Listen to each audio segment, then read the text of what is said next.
അർജുൻ കഴക്കൂട്ടത്ത് ചേരുന്നുണ്ട്. അർജുൻ, എങ്ങനെയാണ് കഴക്കൂട്ടത്ത് ഇപ്പോഴത്തെ വി മുരളീധരന്റെ ലീഡ് നില, മറ്റു വിവരങ്ങളും?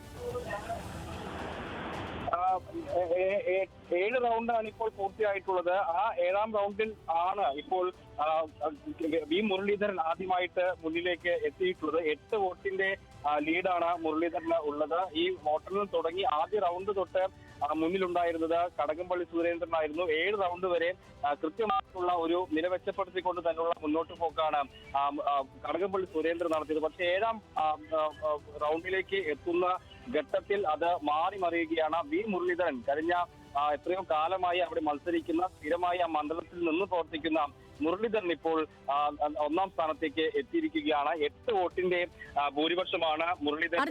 ഇനി എണ്ണാനുള്ളത് ഈ ബിജെപിക്ക് സ്വാധീനമുള്ള സ്ഥലങ്ങളാണോ ഇനി എണ്ണാനുള്ളത്, അതോ എങ്ങനെയാണ് ആ കാര്യങ്ങൾ? ഇനി എണ്ണാനുള്ളതിൽ 2 കൂട്ടർക്കും, അതായത് LDFനും BJPക്കും സാധ്യതകളുള്ള മണ്ഡലങ്ങളാണ്. പക്ഷേ ഏറ്റവും പ്രധാനപ്പെട്ടത് കടകംപള്ളി സുരേന്ദ്രൻ പ്രതീക്ഷിച്ചിരുന്ന ഒരു ലീഡ് നിലയിലേക്ക് ഒരു റൗണ്ടിലും മുന്നോട്ട് പോകാൻ കഴിഞ്ഞിട്ടില്ല. അതുകൊണ്ട് തന്നെ LDF ഭൂരിപക്ഷം പ്രതീക്ഷിക്കുന്ന മേഖലകളുണ്ട്.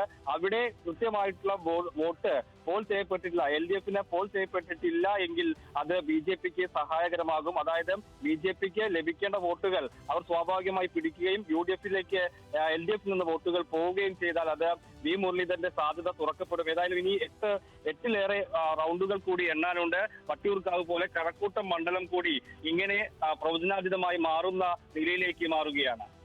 ശരി, ഇനി എണ്ണാനുള്ള കൗസിൽ ന്യൂനപക്ഷ മേഖലകൾ, അത് കടകംപള്ളി സുരേന്ദ്രന് ഒപ്പം നിന്നില്ല എങ്കിൽ ഈ ചിത്രം, ഈ ലീഡ് നില അങ്ങനെ ഉയരുന്നത് കാണേണ്ടി വരും. വി മുരളീധരൻ മുന്നോട്ട് വരുന്നത് കാണേണ്ടി വരും. ലീഡ് ലീഡ് ഉയർത്തുകയാണ്. 9070ലേക്ക് ആ ലീഡ് മാറിയിട്ടുണ്ട്. ചേർത്തലയിൽ പി പ്രസാദിന്റെ ലീഡ് 6075 വോട്ടായിട്ടുണ്ട്. പക്ഷേ 6000ഓളം വോട്ടിന് തന്നെയാണ് അദ്ദേഹം കഴിഞ്ഞ തവണ ജയിച്ചത്. ആ രീതിയിൽ തന്നെ ചേർത്തലയിൽ ഒറ്റപ്പാലത്ത് പ്രേംകുമാറിന്റെ ഭൂരിപക്ഷം 27,122. PK ശശിയെ 3ാം സ്ഥാനത്തേക്ക് തള്ളി ഒറ്റപ്പാലം 27,122 ഭൂരിപക്ഷം നൽകി LDF സ്ഥാനാർത്ഥി പ്രേംകുമാറിനെ കൈപിടിച്ചുയർത്തി. ഈ കണക്ക് വിരോധാഭാസമായി തോന്നുകയാണ്. കാരണം ഇത്രയും വലിയ തരംഗമുണ്ടാകുമ്പോഴും വലിയ ഭൂരിപക്ഷത്തിലേക്ക്, അത് 30,000-അടുത്തേക്ക് ഒരു ഭൂരിപക്ഷത്തിലേക്ക് പോകുന്നത് പി ശശിയെ എന്തായാലും സ്വീകരിക്കുന്നില്ല ഈ പാർട്ടി എന്ന് UDF പ്രവർത്തകർ പറയുന്നതിന് തുല്യമാണ്. അവർക്ക് പി ശശിയെ വേണ്ട, മറ്റുള്ള ആളുകളെ സ്വീകരിക്കുന്നത് പോലെയല്ല പി ശശിയെ കാണുന്നത് എന്ന് UDF പ്രവർത്തകർ പറയുകയാണ്.